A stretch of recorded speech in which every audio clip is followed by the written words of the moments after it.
Hello అందరికీ welcome to my channel soulful friends by Anjana.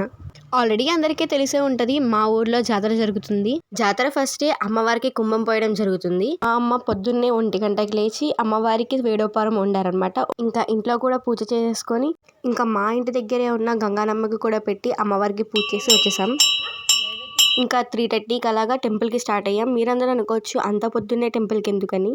Temple అయితే అస్సలు ఖాళీ ఉండదు. మార్నింగ్ నుంచి ఈవినింగ్ వరకు జనాలు వస్తానే ఉంటారు. చూశారు కదా ఎంతమంది ఉన్నారు.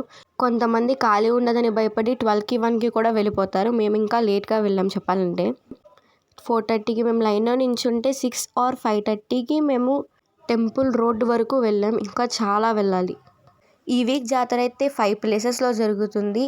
రోడ్స్ కానీ, రైల్వే స్టేషన్ కానీ, బస్ స్టాండ్ కానీ ఎక్కడా ఖాళీ లేదు. ప్రతి ఇంటి ముందు టెంట్ ఉంటుంది, ఎందుకంటే చుట్టాలు వస్తారు కదా. ఎక్కడ చూసినా ట్రాఫికే, వెహికల్స్ అన్నీ ఆగిపోతున్నాయి. చాలాసేపు తర్వాత ఇంకా టెంపుల్లోకి వచ్చాము. ఇంకా టెంపుల్లోకి కూడా కాదు, టెంపుల్ దగ్గరకు వచ్చాము. అసలు ఇక్కడ మట్టి అయితే చాలా చల్లగా ఉంది. కాలు పెట్టగానే దిగిపోతుంది, ఎందుకంటే అక్కడ మట్టి అంతా గుచ్చుకుంటుంది. ఇంకా వాటర్తో తడిపారు. సో వెళ్ళడానికైతే చాలా ఈజీగా ఉంది.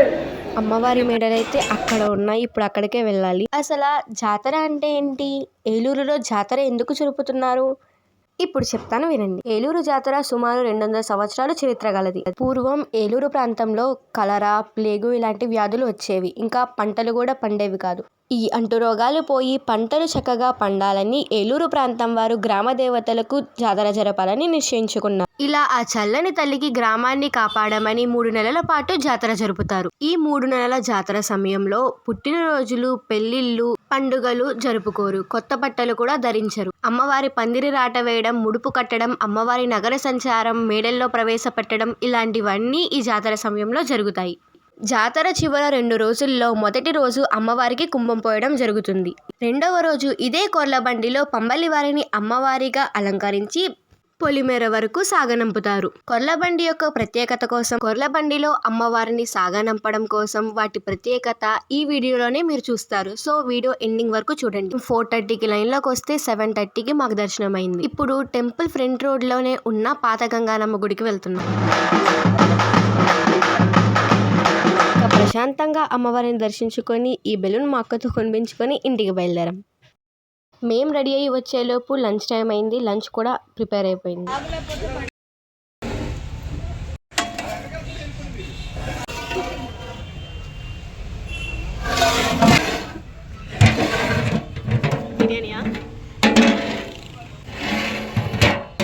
మా మావయ్య పిల్లలు వడ్డిస్తుంటే అందరం చక్కగా కూర్చొని తింటున్నాం. వీడైతే ఎంత డెడికేషన్గా వడ్డిస్తున్నాడో.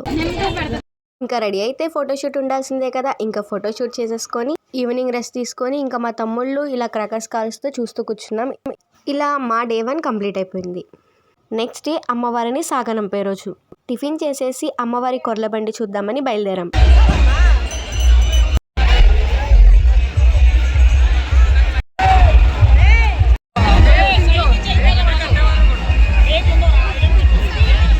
ఫ్రంట్ నుంచి చూడడానికి అవ్వలేదు, బ్యాక్ సైడ్ నుంచే చూసాం కదా అని చెప్పి ఇంకా ఫాస్ట్గా నడుచుకొని వెళ్ళి కొర్లబండి వచ్చే ముందే నించున్నాం.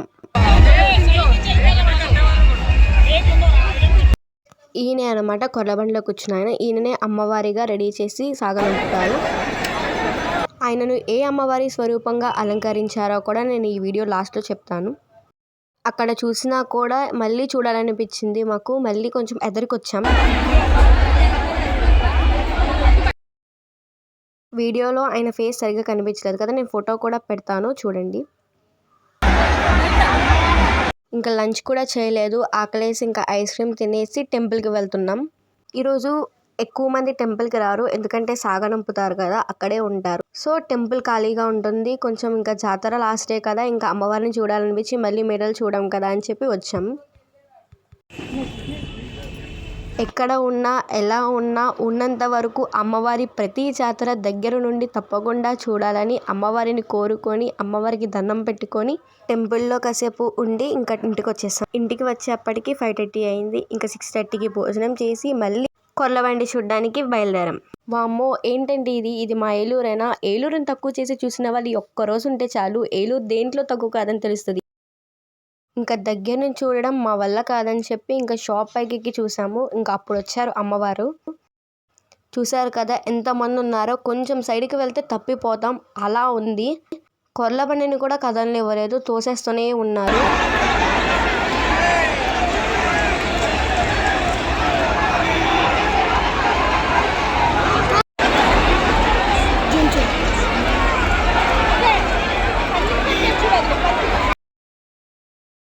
అమ్మవారిని సాగనంపేటప్పుడు మా ఏలూరు అయితే ఇలానే ఉంటుంది. ఇప్పుడు కొర్లబండి గురించి చెప్తాను వినండి. కొర్లబండిని తయారు చేయడానికి వేప చెట్టును ఉపయోగిస్తారు. ఏ మేకు లేకుండా వేప చెట్టులోని దానిని మేకుగా ఉపయోగించి తయారు చేస్తారు. కొర్లబండిలో కూర్చునే వారిని కొర్లపాటి అంకమ్మగా అలంకరిస్తారు. అలంకరించి తూర్పు వైపు పొలిమేర వరకు సాగనంపుతారు. గ్రామంలో అంటురోగాలు రాకుండా, గాలి ధూళి లేకుండా సుభిక్షంగా ఉండాలని కొర్లబండిని సాగనంపుతారు. నాకు తెలిసింది మీతో షేర్ చేసుకున్నాను. ఏమైనా తప్పులుంటే క్షమించండి. తూర్పు వీధి కొర్లబండితో పాటు దక్షిణపు వీధి కొర్లబండి కూడా చూసాం. ఈ 2 days నేను చాలా వీడియోస్ కూడా తీయలేదు, కుదరకపోవడం వల్ల. ఇలా మా జాతర జరిగింది. అమ్మవారి చల్లని చూపు మా గ్రామంతో పాటు అందరికీ ఉండాలని చెప్పి కోరుకుంటున్నాను. మా ఊరి జాతర మీకు నచ్చినట్టయితే నా వీడియోని లైక్ చేసి, షేర్ చేసి, ఇంకా నా ఛానల్ని సబ్స్క్రైబ్ చేయండి. Thanks for watching.